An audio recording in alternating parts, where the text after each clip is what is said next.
Përshëndetje. Mirë se erdhët në kanalin Rritu Financiarisht.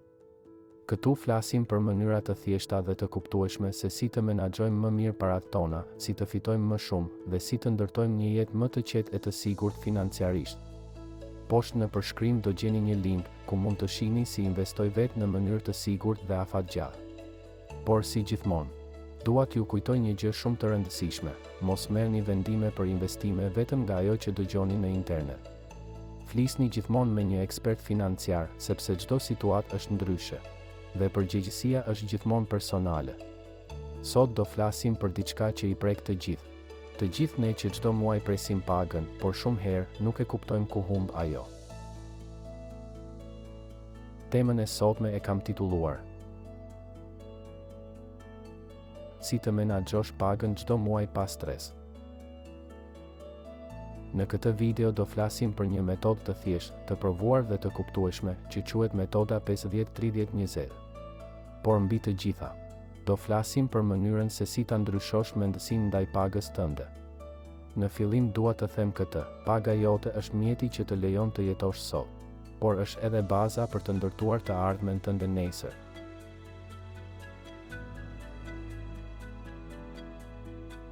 Shumë njerëz e shohin pagën si diçka që vjen dhe ikën. Marrim pagën, paguajmë faturat, bëjmë disa blerje dhe në fund pyesim veten: ku iku? Në fakt, paga nuk ikën vetë. Ne e dërgojmë. Dhe shpesh e dërgojmë në drejtime të gabuara. Nëse çdo muaj ndihesh sikur s'mjafton, nëse çdo fund muaj ndihesh nën stres, atëherë nuk është problemi tek paga. Problemi është tek ndarja e saj. Në vend që ta lëmë të na ikë në mënyrë të paorganizuar, duhet ta drejtojmë vetë. Si?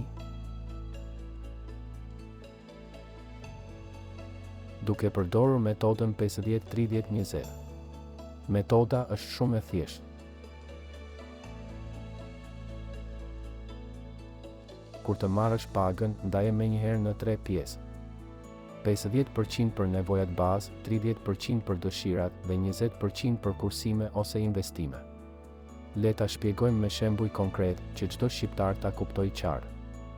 Nëse merr 800 euro në muaj, atëherë 400 euro do shkojnë për nevojat bazë: qira, ushqim, transport, drita, ujë, internet.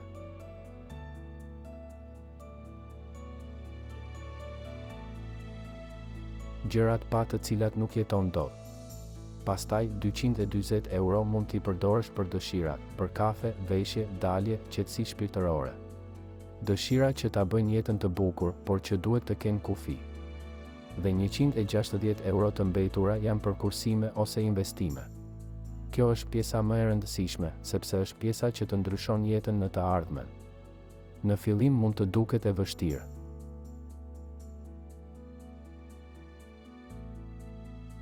Por me kalimin e kohës, kur të krijosh disiplinë, do ndjesh një qetësi të re. Do kuptosh që, për herë të parë, ti kontrollon pagën tënde. Dhe jo e kundërta. Shumë njerëz thonë: po s'më del dot 50-30-20 se kam shumë shpenzime. Dhe kjo është e vërtetë për shumë familje. Por nuk është e thënë të jetë perfekte.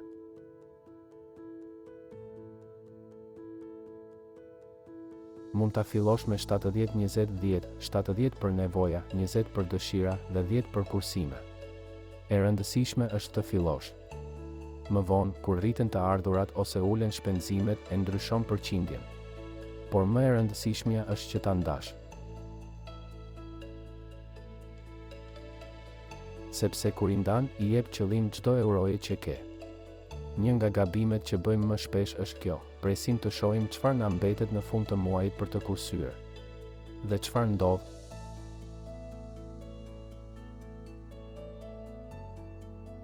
Nuk mbetet asgjë. Ndaj kursimi nuk duhet të jetë çfarë mbetet. Duhet të jetë prioritet. Sa po të marrësh pagën, vendos një pjesë menjëherë më njanë. Mos e lër për më vonë. Sepse më vonë nuk vjen kurrë. Krijo një llogari të veçantë për kursime ose investime. Mos i përziej me paratë e përditshme. Në këtë mënyrë nuk do i prekësh. Nëse është e mundur, bëj automatike, që çdo muaj, sapo të hyj paga, një pjesë të transferohet vetë në llogarinë e kursimeve. Nëse diçka ndodh automatikisht, ajo bëhet zakon. Dhe zakonet janë sekreti i suksesit financiar. Një tjetër këshill shumë e vlefshme është kjo: shkruaj çdo shpenzim për një muaj. Edhe ato të vogla. Një kafe, një bilet autobusi, një ëmbëlsirë. Kur ti shohësh të gjitha bashkë në fund të muajit, do habitesh sa shumë para shkojnë në gjëra që si ndjen fare. Kur i sheh me sy, është shumë më e lehtë të ndryshosh.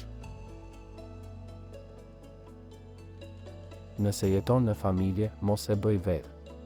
Foli me partnerin apo me njerëzit e shtëpisë. Diskutoni si mund të organizoni pagat bashkë. Nuk është turp të flasësh përpara. Turp është të mos flasësh kurrë dhe të mos kuptosh pse parat nuk mjaftojnë.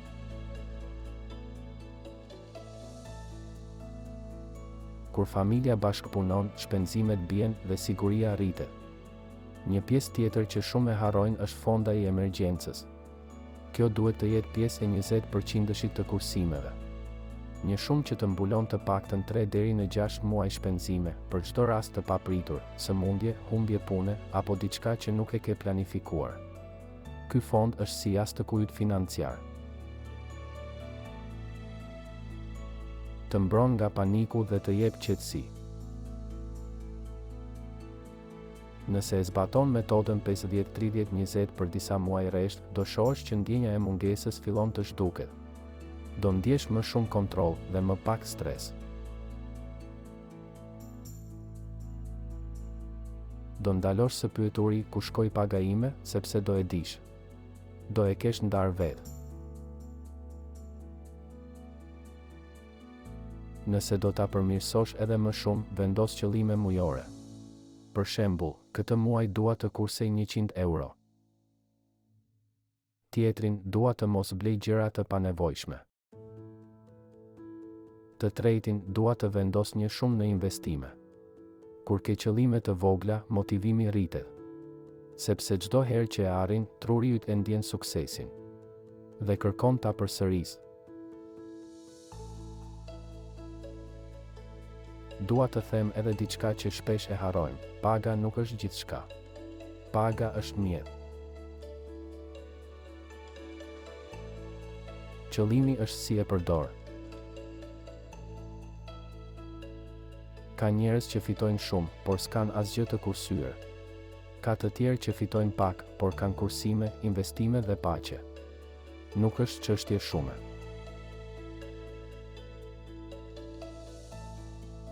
Është çështje mendësie.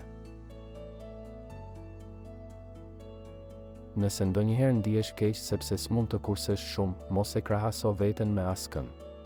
Rëndësi ka që po përpiqesh. Sepse përpjekja në vetvete është fitore. Çdo muaj që e menaxhon më mirë se i mëparshmi është një hap drejt sigurisë financiare. Menaxhimi i pagës nuk është diçka që e mëson brenda natës, por çdo ditë që e zbaton, bëhesh më i fortë financiarisht. Mos e shiko si detyrim. Shikoje si kujdes për veten dhe familjen tënde. Sepse çdo euro që ruan sot është një ditë më pak stres nesër. Në fund të ditës, qëllimi nuk është të bëhesh milioner. Është të jesh i qetë.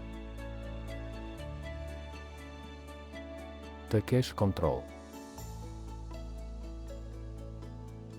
Të mos jetosh me frikën e faturave, por me sigurinë që çdo gjë është nën kontrollin tënd. Nëse kjo video të ndihmoi të kuptosh më mirë si ta menaxhosh pagën tënde pa stres, abonohu në kanalin Rritu Financiarisht që të mos humbasësh videot e ardhshme mbi kursimin, investimin dhe ndërtimin e një jete me stabilitet dhe qetësi financiare. Dhe nëse një dik që çdo muaj e sheh veten në të njëjtin problem, shpërndaje këtë video.